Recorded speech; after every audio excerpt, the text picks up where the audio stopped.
រាល់ពេលយប់ថ្ងៃបងស្រមៃថាអូននៅក្បែររូបក្នុងវាំងប្រាសាទឬស្រុកស្រែគ្មានអ្វីសំខាន់ទេទីណាមានអូនទីនោះហើយដែលមានសេចក្តីសុខ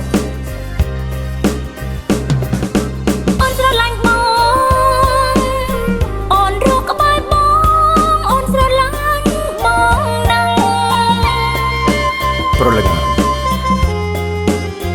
បាក់សាបាក់សៃហើយចរវត្តកាត់មេឃាទឹកជ្រោះហូរធ្លាក់ពីលើខ្នងភ្នំ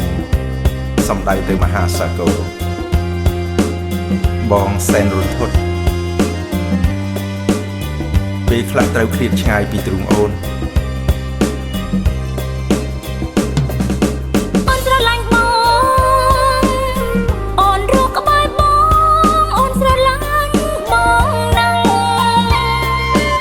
ប្រលឹងបងធ្វើមិនដេចនឹងបានស្ងប់បងធុញថប់នឹងជីវិតទឹករលករត់ទៅមកមិនឆ្ងាយច្រាំងដូចបងផន់ភាំងបងមានអារម្មណ៍ថានៅក្បែរអូនជានិច្ចប្រលឹងបង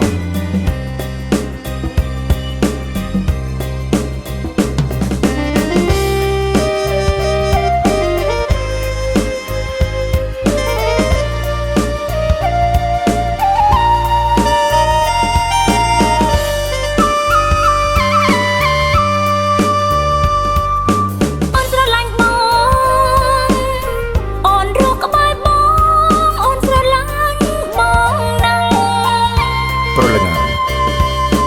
បាក់សាបាក់សៃហើយចរវត្ត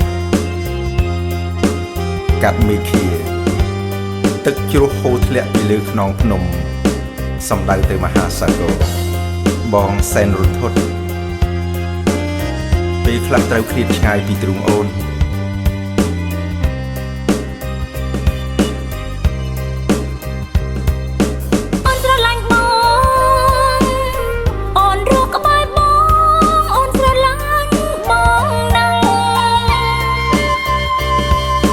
ប្រលឹងបងធ្វើមិនដេចនឹងបានស្ងប់បងធុញថប់នឹងជីវិត